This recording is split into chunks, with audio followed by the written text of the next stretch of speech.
Bapa yang baik, kami berterima kasih ya Tuhan atas waktu yang Tuhan berikan bagi setiap kami. Kami ada di dalam waktu ini oleh karena kasih dan anugerah Tuhan. Mari Tuhan, Engkau Allah yang adalah sumber hikmat, Allah sumber pengetahuan, berfirmanlah kepada setiap kami melalui keberadaan hamba-Mu yang terbatas ini. Dan biarlah setiap kami, para wanita Kristus yang telah dipanggil di dalam panggilan menjadi orang-orang yang percaya kepada Tuhan, yang mempunyai relasi, hubungan dengan Tuhan secara pribadi, biarlah kami juga boleh diberkati dan hidup kami terus dapat menjadi berkat.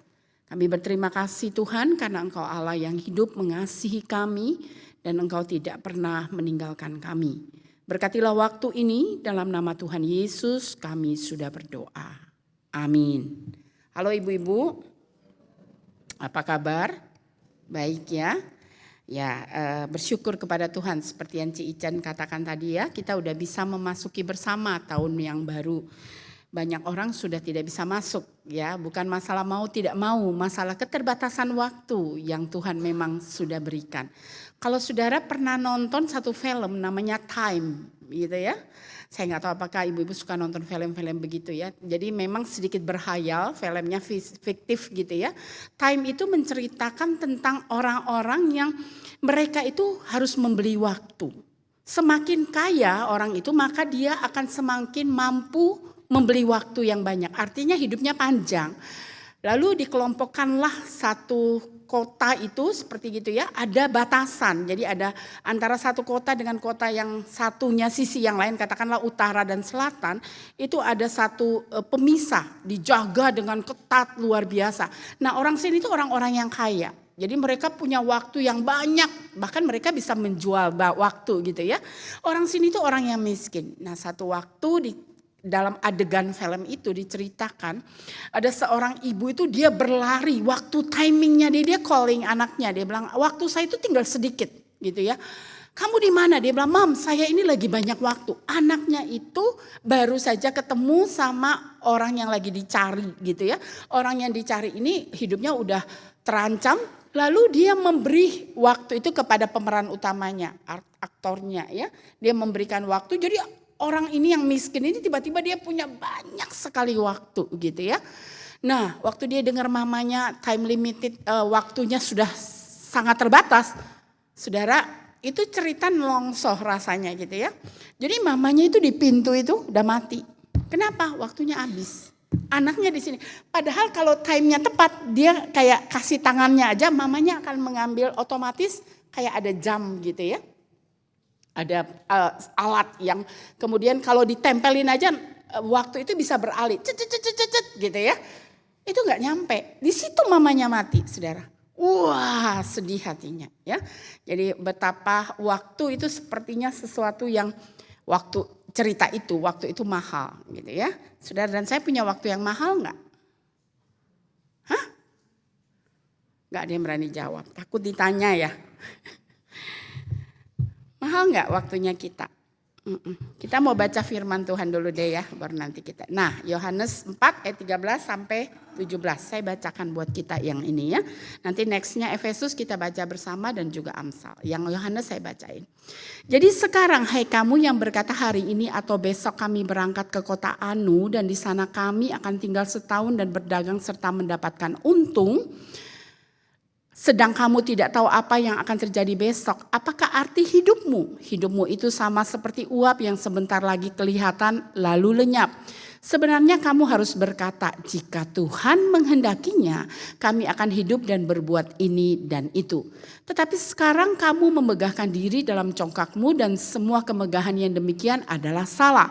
Jadi jika seorang tahu bagaimana ia harus berbuat baik tetapi ia tidak melakukannya, kita baca bersama Efesus 2:3. Karena itu perhatikanlah dengan seksama bagaimana kamu hidup. Janganlah seperti orang bebal tetapi seperti orang, dan pergunakanlah waktu yang ada karena hari-hari ini adalah jahat. Baca bersama lagi 2:3. Janganlah menahan kebaikan daripada orang-orang yang berhak menerimanya. Padahal engkau mampu melakukannya. Janganlah engkau berkata kepada sesama pergilah dan oke. Yes, ulang lagi ayat 28. Janganlah engkau berkata kepada sesamamu pergilah dan kembalilah besok akan kuberi. Sedang yang diminta ada padamu. Nah saudara yang dikasih Tuhan, saya mau mengajak kita melihat daripada bagian firman ini ya. Dari 3 bagian firman, ada 2 bagian firman di awal tadi yang kita baca. Menekankan bahwa masa hidup manusia ada apa? Ada batasnya ya. Yohanes 4 ayat 14 mengatakan sedang kamu tidak tahu apa yang terjadi besok. Apakah arti hidupmu? Hidupmu itu sama seperti uap yang sebentar saja kelihatan lalu lenyap ya. Lalu Efesus 5 ayat 16 dan pergunakanlah waktu yang ada. Semuanya ini menunjukkan kepada kita bahwa ada batas waktu hidup saya dan saudara. Kehidupan di dunia ini ada batas waktu. Mungkin kita tidak selalu berpikir bahwa masa sih ada batas waktu ya. Tapi ketika kita melihat orang-orang yang kita kasihi itu, yang kita kenal di sekeliling kita, ketika mereka meninggal, kita mulai merasa ternyata hidup ini ada batas waktu ya. Yang terkadang kita tahu tapi tidak kita pikirkan. Tuhan memakai pandemi untuk mengajak banyak orang melihat tentang hidupmu itu ada batas. Tuhan memakai COVID-19 membuat mata dunia terbuka bahwa hidupmu itu bukan lagi tentang kamu, bukan milikmu, ya. Lalu yang kedua, dari bagian firman ini mau mengajarkan kita bahwa perbuatlah apa yang harus engkau perbuat, lakukanlah apa yang harus engkau lakukan. Ini bersifat dengan, kalau dengan tema kita apa tadi? Temanya jangan menunda. Jadi ini satu highlight yang diberikan kepada kita, lakukanlah apa yang harus engkau lakukan. Perbuatlah apa yang harus engkau perbuat. Jangan pernah menunda. Ya, next. Nah dari sini kita dapat merenungkan tentang waktu yang ada yang kita punya itu tidak di dalam apa, baca bersama, genggaman kita. Bilang kiri kanan, waktu ternyata gak bisa dipegang ya. Yang bisa dipegang apa ibu-ibu? Nasi goreng, uang. Wah, jawabnya banyak-banyak. Nasi goreng, uang. Keren ya. Oke, waktu itu tidak ada yang bisa kita genggam. Karena waktu itu milik Tuhan. Kita hidup di dalam waktu yang Tuhan berikan. Tidak ada apa ibu-ibu? Tidak ada transaksi, tidak ada apa lagi? Penawaran, ya itu bagian dari anugerah. Baca bersama dengan saya ya, waktu itu milik Tuhan. 2, 3, waktu itu milik Tuhan. Kita hidup di dalam waktu yang Tuhan berikan. Tidak ada transaksi, tidak ada penawaran. Itu bagian dari anugerah. Ya. Saudara, kita menyadari bahwa kehidupan yang kita jalani, waktu yang Tuhan berikan, kita tidak pernah memang mampu untuk menggenggam. Kita tidak pernah bisa tawar-menawar dengan Tuhan. Ada satu kejadian, ada seorang raja yang pernah menawar, yaitu kebetulan dikabulkan Tuhan. Tapi tidak gampang bukan? Saudara, saya rasa saya dan saudara kalau kita punya anak yang belum menikah, kita akan berdoa, Tuhan tolong supaya tunggu anak saya menikah. Sudah menikah kita doanya apa? Minta cucu. Sudah minta cucu, minta apa lagi? Cicit. Tuhan bilang apa? Tidak tahu malu. Tapi itu normal. Saya pribadi minta itu kepada Tuhan. Kalau Tuhan berkenan, saya pengen antar anak-anak saya semua masuk dalam altar kudus Tuhan. Gitu ya. Walaupun saya udah titip-titip ke koko-kokonya. Ebi, mami gak tahu bisa nganter enggak. Gitu ya. Karena anak sekarang gak ada yang menikah kayak orang-orang dulu. Cilili menikah umur berapa Cilili? 2, 3, Ciwan I? Oh, saya kira 16. Bu Ratna umur berapa, Bu? 2, 3. Itu zaman dulu, betul nggak? Jarang kita dengar anak-anak sekarang menikah umur 2, 3, 22. Mama saya menikah umur berapa? 18. Wah, saya waktu dengar ya nggak biasa aja, tapi udah zaman sekarang 18 gitu loh. Kayaknya masih child banget, masih... Ya mungkin belum bisa beresin tempat tidur kali ya. Masih belum rapi gitu ya. Artinya apa? Zaman sekarang anak-anak itu menikah di umur tertentu. Udah 25 lah, itu masih muda. 30 gitu, 30 lewat lagi gitu ya. Ya enggak tahu, siapa tahu bisa mengantar atau tidak. Ya, kita doa apa lagi? Tuhan kalau boleh tunggu anak-anak saya berhasil baru saya dipanggil oleh-Mu. Udah berhasil, Tuhan kasih saya nikmati dong gitu ya. Gak habis-habis. Artinya saya dan saudara selalu tahu, kita tahu bahwa kita punya waktu yang limit, yang terbatas. Setiap kita berbeda, kita diberikan waktu yang sama oleh Tuhan. Maksudnya waktu dari ada detik, ada jam, ada minggu, ada hari, ada tahun. Tapi batasannya itu beda-beda. Saya dan saudara punya batasan hidup itu beda. Dan saya dan saudara tidak akan pernah tahu siapa yang lebih dulu, begitu ya. Dengan meninggalnya teman-teman kami, hamba-hamba Tuhan yang alumni saat yang beberapa waktu ini, memang ada teman-teman yang merasa, aduh antrian kita udah deket banget gitu ya. Tapi who knows, siapa yang tahu gitu ya. Tidak pernah ada yang tahu. Karena waktu itu milik Tuhan dan kita hidup di dalam waktu yang Tuhan berikan yang tidak pernah ada transaksi. Yang tidak pernah oleh karena, oh ini orang baik biar dia hidup panjang umur. Enggak, oh ini orang jahat mati yo. Saudara pernah gak dengar satu kisah lalu saudara merasa begini, kenapa gak yang jahat yang mati? Pernah ada begitu gak? Oh baik-baik semua ngaku ya, ya gitu ya. Iya, apalagi kalau kita mungkin suka satu film ya, ibu-ibu yang suka sinetron. Kalau sekarang bukan sinetron, dah laku sinetron, drakor lah apa gitu, dracin. Kalau lihat terus yang baik yang mati, saudara rasanya gimana? Aduh, tuh Cigiokling langsung mulutnya gini, gitu ya. Rasanya harusnya yang baik gitu ya. Tapi saudara tidak ada transaksi tentang kebaikan, lalu saudara akan berumur panjang. Jadi jangan mulai sekarang jangan ngomong gini, kita harus baik-baik loh supaya panjang umur. Kalau gitu Tuhan pilih kasih dong. Kita harus hidupnya begini loh supaya panjang umur. Saudara jangan berdebat dengan saya masalah begituan ya. Saudara harus tahu Tuhan itu tidak bisa disogok. Kalau Tuhan saya dan saudara bisa disogok, cilaka sekali Tuhan kita. Betul enggak? Tuhan yang tidak fair. Tuhan yang oleh karena, bukan because dianya, bukan karena dianya. Nah, waktu yang adalah milik Tuhan itu diberikan kepada kita, setiap kita selalu diberikan apa? Kesempatan. Diberikan apa? Kairos. Ya, saya ajak kita melihat lagi ya. Kronos itu adalah waktu yang semua kita miliki ada di dalamnya. Waktu di dunia ini ada jam, detik, minggu, tahun, itu kita semua ada, kita punya. Tapi ada waktu yang disebut kairos di mana momentum sebuah waktu di mana kita punya satu kualitas time dengan Tuhan. Ya, satu kualitas time dengan Tuhan. Waktu di mana waktu yang penting di mana kita ada satu momentum di mana kita itu dekat dengan Tuhan, kita merasakan ada sesuatu dengan Tuhan ya.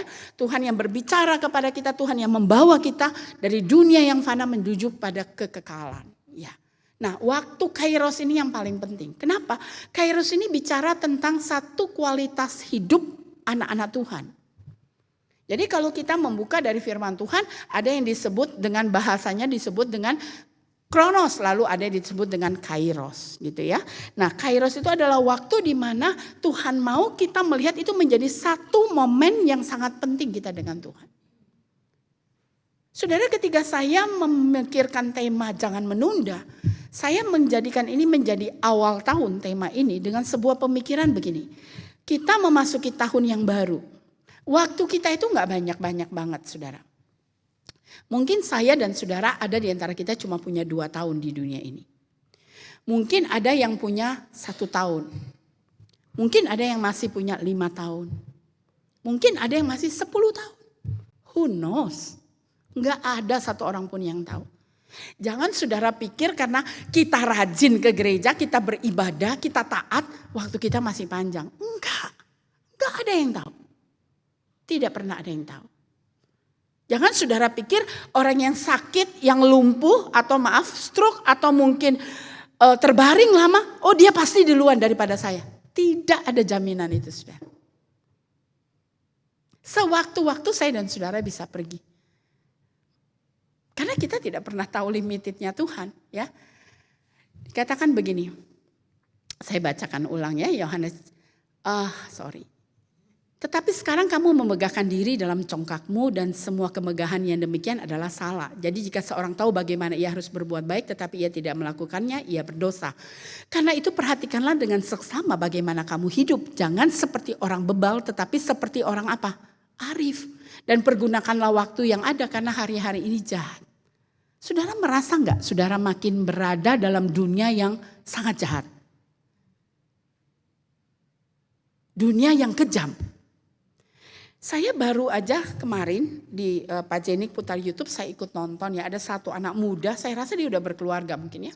Dia sering memberikan sebuah, jadi misalnya gini ya, ada rapat kabinet katakan begitu. Lalu ada si Mahmud yang ngomong misalnya ya. Dia langsung memberi komentar dan dia lebih banyak menyoroti memang tentang karakter-karakter gitu ya. Lalu tentang bea cukai Indonesia yang kotornya minta ampun gitu ya. Wah, saya dengar gitu, saya cuma pikir ini jadinya yang kerja yang mana gitu ya. Yang dapat untung yang mana.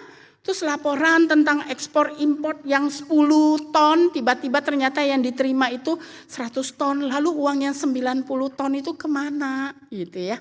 Wah, dengar gitu saya cuma pikir aduh gitu ya. Orang itu bukan asal ngomong loh.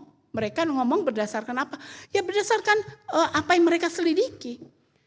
Nah, saya dan saudara berada di dunia yang kotor ini. Tadi pagi saya dikirimin seseorang. Bu Heni, saya diberkati. Ada satu cuplikan-cuplikan perkataan tentang pernikahan gitu ya. Dia bilang banyak orang dari perkataan itu cuma bilang begini. Banyak orang merasa bahwa dia tidak berzina.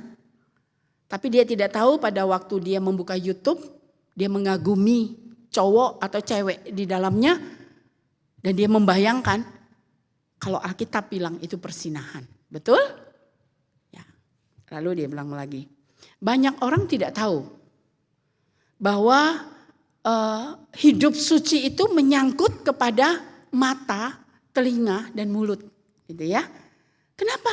Orang pikir hidup tidak suci kalau dia pergi ke klub.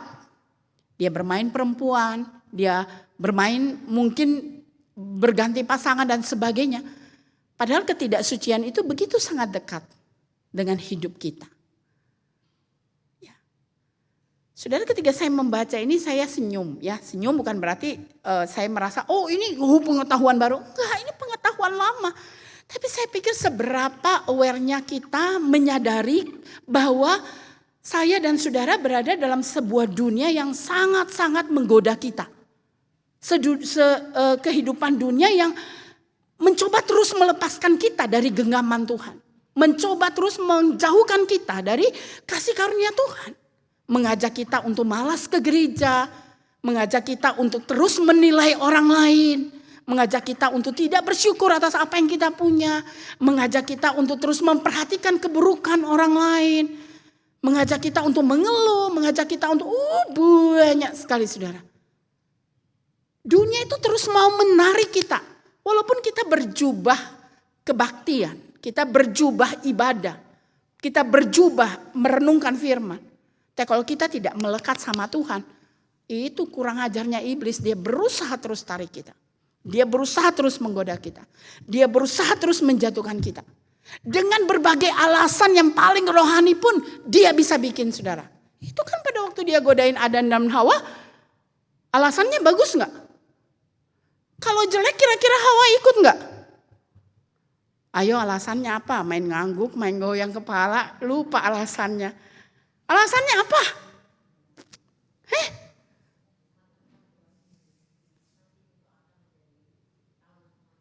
Kok kelihatan bagus ya? Kan gak bilang gini, Tuhan itu jahat loh, Tuhan itu gini. Mungkin dia mikir gitu ya. Tapi yang diiming-iming sesuatu yang baik. Nah saudara, di awal tahun ini saya mau kita jadi wanita yang jangan menunda untuk hidup dekat dengan Tuhan. Jangan menunda untuk menjadi pribadi yang mau dipakai Tuhan. Jangan menunda pelayanan. Nanti aja Bu, lagi repot. Sungguh swear. Pakai swear lagi gitu ya. Kalau bisa 2 tangan swear. Kalau bisa ada cap juga di sini swear gitu ya. Kak Isa tenan Bu. Oh bahasa Jawa iki siji loro telu padahal Kak Isa nyanyi tadi itu baru belajar. Enak lagunya goyang gini misalnya ya. Ya. Jangan menunda. Untuk Tuhan bilang apa? Engkau harus, kalau kebaikan itu harus engkau lakukan, berbuatlah. Segera. Jangan menunda. Efesus bilang kita begitu bukan? Jangan pernah menunda. Perhatikanlah dengan seksama bagaimana kamu hidup. Hari-hari ini juahatnya tenan gitu ya. Ada satu waktu saya pernah saudara, saya pikir, aduh sakit gitu ya. Wah ini kalau mati gimana gitu ya. Terus pikiran gitu, terus Tuhan cuma bilang bodoh gitu istilahnya gitu ya. Saya itu suka ngobrol aja sendiri. Bodoh ngapain engkau memikirkan hal-hal yang bukan bagianmu. Oh iya juga. Bagian mati itu kan bukan bagian saya. Bagian siapa? Bagian Tuhan. Hidup ini bagian siapa? Bagian siapa? Kok saya? Bagian Tuhan juga. Mati hidup ini bagian Tuhan. Jangan pernah menunda untuk hidupmu dipakai menjadi berkat. Jangan pernah menunda untuk hidupmu dipakai untuk melayani Tuhan. Jangan pernah menunda untuk engkau mengatakan kebaikan. Jangan pernah menunda untuk engkau menjadi apa? Menjadi orang yang mau dipakai oleh Tuhan untuk menjadi berkat bagi orang lain. Saudara, ada satu orang ibu, dia bilang ke saya begini. Saya tanya anak saya loh. Anaknya gereja di tempat lain. Kamu gereja di mana? Terus saya bilang ke ibu itu. Saya setuju. Harus bertanya. Anak saya itu yang di Jakarta udah umur 30 tahun. Seharusnya kan kok mami ini kayak gak percaya gitu ya. Tapi bagi saya harus bertanya. Hari ini gereja mana kok? Ya dia anggota GKA Sion Denpasar asli. Jadi dia gak mau jadi anggota gereja sana. Di Jakarta dia pergi ke 2 gereja. Ya ada satu gereja yang berbahasa Indonesia, satu gereja yang berbahasa Inggris gitu ya. Ya saya bilang terserah. Kalau dia belum bilang begini, selamat hari Minggu Tuhan memberkati di grup. Saya tahu dia belum ke gereja. Kok hari ini belum selamat hari Minggu? Iya Mi hari ini gak gereja. Online aja Sion katanya gitu. Saya bilang ke ibu yang ngomong ke saya itu, saya bilang bagus, tanyain aja. Dia bilang, ibu itu bilang saya gak tahu anak saya itu gereja di mana. Tapi dia ada ngomong lah. Saya bilang gak apa-apa. Artinya apa saudara? Saya dan saudara harus mengawasi hidup iman anak-anak kita. Karena apa? Hari-hari ini jahat. Itu bagian dari kebaikan, bagian dari hikmat Tuhan yang Tuhan taruh di bibir mulut kita sebagai orang tua untuk menjadi berkat bagi anak-anak. Loh anak saya udah nikah. Loh kalau dia melakukan salah, saya harus ngomong. Anak saya udah nikah Bu Hen. Loh kalau dia tidak beribadah, saya harus ingetin. Perkara dia tidak mau atau mau, itu sudah urusan dia dengan Tuhan. Tapi urusan saya dengan Tuhan, ingatin mereka. Kasih tahu mereka. Kamu salah, kamu harus beribadah. Kamu harus memberi persembahan yang benar. Kamu udah perpuluhan belum? Barusan saya cross check, saya udah lama. Mungkin setahun saya gak cross check anak-anak saya yang kerja itu ya, 3 anak. Saya cross check barusan ini di akhir tahun. Gimana perpuluhan? Jalan. Saya gitu aja, jalan dong Mi. Oke, ya udah. Perkara mungkin mereka berbohong pun, saya juga tidak ada ranah yang saya harus beneran nih. Buktinya mana? Ayo gitu. Ya ampun, gak perlu begitu banget gitu loh. Gak perlu begitu, nanti mereka cari mama yang lain. Gak perlu begitu banget, tapi mengingatkan. Nah saudara jangan pernah menunda memperkatakan iman, memperkatakan firman dari bibir mulut saudara kepada orang lain. Ya. Jangan pernah menunda kesaksian. Kalau ada hal baik diceritakan enggak? Harus ya? Itu ya. Siapa yang harusin Bu? Saudara kan saya udah pernah bilang, pada waktu kita membicarakan kebaikan Tuhan yang kita alami, kita sedang menceritakan tentang Tuhan yang baik, yang luar biasa, yang menolong. Sebenarnya itu juga satu konfirmasi iman kita dan itu sebenarnya menjadi double konfirmasi karena orang yang mendengar pasti juga akan memuji Tuhan. Tadi kami pengurus sedikit ngomong atau ibu-ibu di belakang lah gitu ya. Lalu ada yang nyeletuk, aduh 2 hari ini saya sakit loh katanya gitu ya. Lalu saya bilang, saya 5 hari loh sakit. Ya, minggu saya ambruk, saudara. Mungkin saya terlalu capek juga ya. Tapi saya kalau bilang capek, pasti saudara nggak percaya. Karena tadi satu teman bilang, kok seger terus sih sambil lihat saya gitu ya. Artinya mungkin kalau capek harusnya kurus, mata kuyup. Saya nggak bisa tuh bikin gitu juga. Ya gimana gitu loh. 5 hari saya terbaring, saudara. Lalu ada teman yang ajak karena ada kedukaan di Jakarta. Ayo Bu Heni pergi. Saya langsung nyaut, oke. Terus habis itu baru saya sadar, kan saya lagi sakit. Tuh mata saya lagi bengkak ya. Lalu saya taunya lagi teler. Sehari saya paling bisa tidur 2-3 jam. Karena gak bisa tidur, saudara. Saya batuk, gak karuan. Keringet dingin, gak karuan dah, sudah ya. Lalu saya itu merasa, Tuhan ini kenapa mata saya bengkak. Terus keluar cairan-cairan yang lengket. Tapi bukan kuning ya, saudara. Saya sampai minta anak saya coba Google. Mereka udah, Mam gimana Mam? Saya bilang gak tahu, Mami juga gak tahu. Lalu saya bilang tadi ke teman-teman di belakang, Tuhan cuma giniin saya. Saya gumulin, saudara. Kenapa saya begini? Itu mata saya itu bengkak sekali, saudara. Ya, ini mah udah rada turun ya. Kenapa ya? Saya nggak pernah begini loh, batuk begini aja. Aduh, enggak lah gitu ya. Terus Tuhan cuma bilang antibiotik kamu, gitu loh. Hah, antibiotik? Terus saya langsung WA Dokter Husman. Dokter, saya bla bla bla bla bla bla bla. Stop, dia bilang. Alergi itu, cepat pergi beli obat alergi, bla bla bla gitu ya. Oh oke deh, besok aja deh, udah malam. Dokter Husman mah jawabnya selalu tengah malam gitu ya. Udah malam, saya bilang ya udah besok aja, tapi saya udah nggak beli. Karena saya oke, kalau alergi ya oke lah, saya kurang lebih tahu. Maksud saya cerita ini apa, saudara? Ketika saya bertanya, Tuhan juga memberikan satu insight. Ketika saya dalam ketidaktahuan saya, Tuhan itu memberi satu insight. Saya cuma pikir ini karena ada tekanan, mungkin saya batuk terlalu banyak atau gimana dan sebagainya. Ternyata bukan gitu ya. Ternyata apa saya alergi, ada saya makan apa, sampai saya menelusuri ya dan sebagainya. Nah ketika kita hidup dekat melekat dengan Tuhan, Tuhan itu Tuhan yang berbisik kepada kita. Whispernya itu kedengaran, bisikannya itu kedengaran. Ya, kenapa?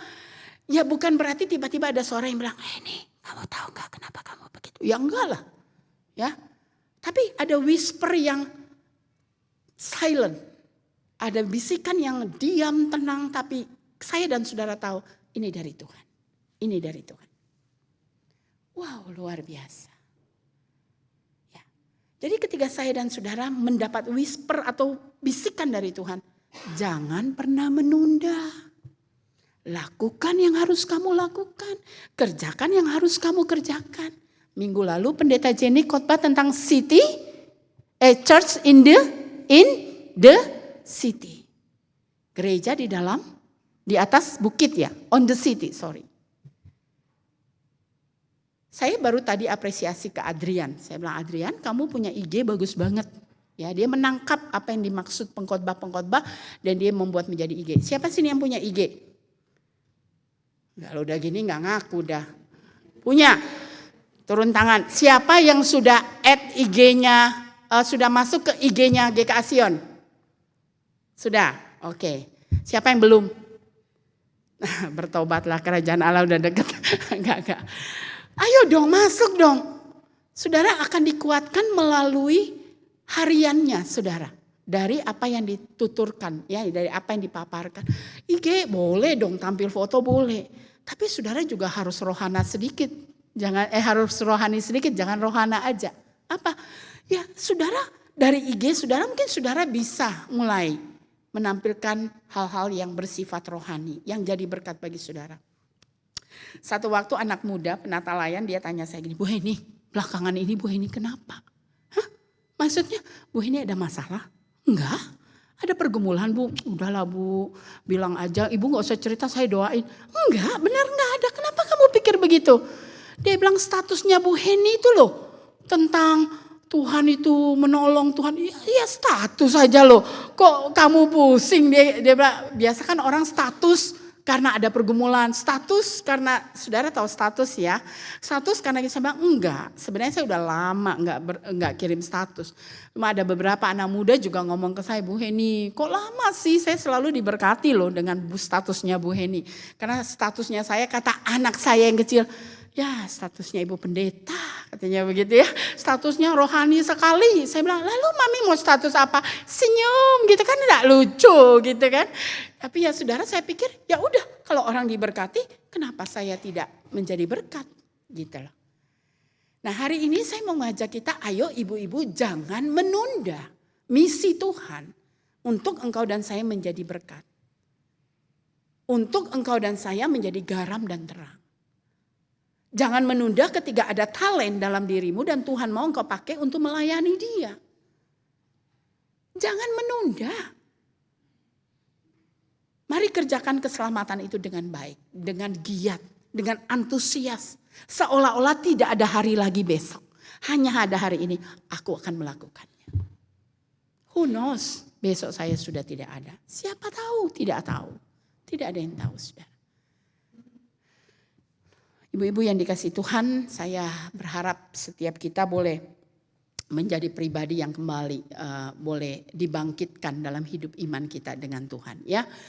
Nah, saya mengajak kita lagi ya, waktu itu milik Tuhan. Kita hidup di dalam waktu yang Tuhan berikan, tidak ada transaksi, tidak ada penawaran. Karena itu bagian dari anugerah. Jangan lihat saya, lihat tulisannya. Makanya bingung gak bisa jawab lihat saya soalnya. Bagian dari anugerah. Yang seperti Ibu Ichen bilang ya. Kita nyanyikan lagu ini sekali lagi ya. Hidup ini adalah kesempatan. Lalu saya mau mengajak kita untuk mengambil waktu doa sendiri. Lalu nanti tolong doakan teman. Ambil dua-dua. Doanya begini saudara. Saudara utarakan doanya jangan cerita. Jangan cerita. Jadi saudara hanya bilang begini, saya tahun ini mau menjadi orang yang begini. Udah itu aja. Nanti teman saudara akan mendoakan juga. Ya, jadi hanya tentang apa sih yang menjadi komitmen saudara tahun ini. Kalau belum ada, saat ini saat waktu kita nyanyi saudara boleh pikirkan. Cari dua-dua ya. Kalau nggak ada 3 juga boleh. Oke? 2 aja biar lebih cepat.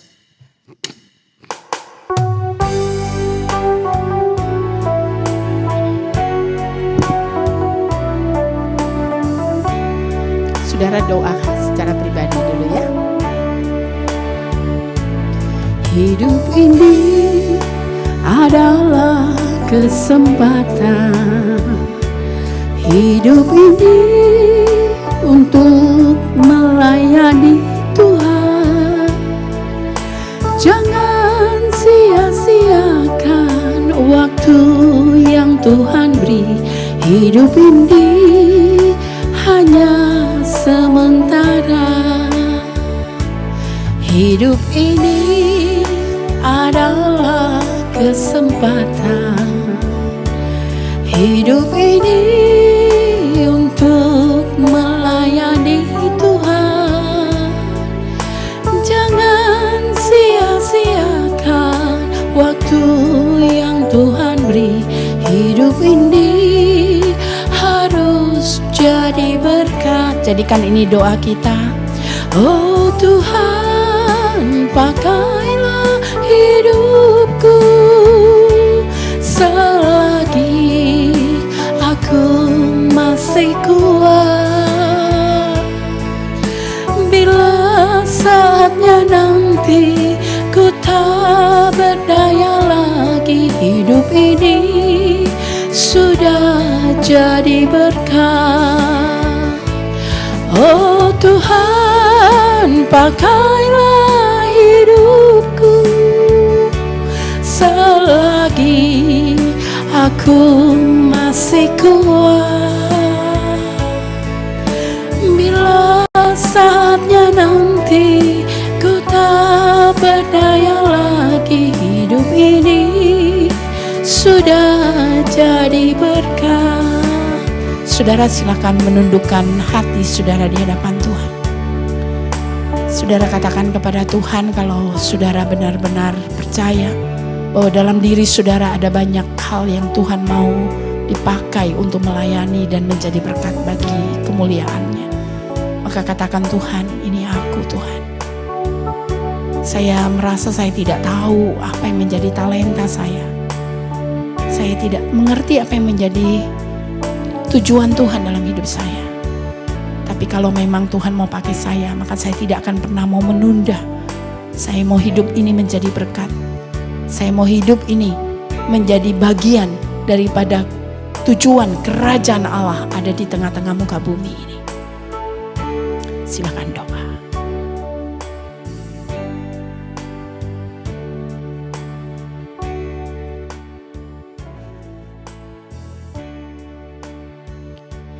Oh Tuhan, pakailah hidupku selagi aku masihmu. Bila saatnya nanti ku tak berdaya lagi, hidup ini sudah jadi berkah. Kalau saudara telah berdoa bagi diri saudara, saudara boleh bertanya kepada teman saudara, apa yang menjadi keinginanmu tahun ini? Saya akan mendoakan, dan silakan saling mendoakan. Oh Tuhan, pakailah hidupku selagi aku masih kuat. Bila saatnya nanti ku tak berdaya lagi, hidup ini sudah jadi berkah. Yesus. Bapa di surga, baru saja setiap mulut berdoa bagi dirinya di hadapan-Mu. Baru saja setiap mulut berdoa bagi temannya di samping. Terima kasih Tuhan. Biarlah firman yang kami baca hari ini, yang kami renungkan, menolong kami kembali untuk menjalankan panggilan kami sebagai orang-orang percaya, sebagai seorang mama yang harus terus menyatakan firman dalam hidup kepada anak-anak kami, kepada orang-orang di sekeliling kami, kepada teman-teman kami. Jangan pernah membiarkan kami menunda, karena kami berpikir nanti saja. Sebagai seorang wanita, kami diingatkan bahwa kami semua dipanggil dengan tujuan untuk kemuliaan bagi nama Tuhan. Maka tolong kami agar kami jangan pernah menunda untuk melakukan kebaikan, untuk melayani-Mu ya Tuhan. Sebagai seorang istri, kami dipanggil untuk setia. Tolong kami agar kami diingatkan untuk melayani pasangan kami dengan setia. Mungkin tidak terlalu seperti yang kami harapkan, tapi ingatkan kami, jangan pernah kami menunda Tuhan. Jangan pernah kami melakukan hal yang jahat. Jangan pernah kami melakukan kesenangan melebihi yang seharusnya. Sehingga hidup kami menjadi hidup yang seperti uap itu yang tidak berarti, yang berlalu begitu saja. Kami mau hidup kami menjadi garam dan terang. Ampuni kami Tuhan. Dan biarlah awal tahun ini menguatkan kami kembali untuk hidup sesuai dengan panggilan kami sebagai orang-orang percaya. Terpujilah Engkau Tuhan. Inilah kami, berkatilah kami. Dalam nama-Mu Yesus kami sudah berdoa.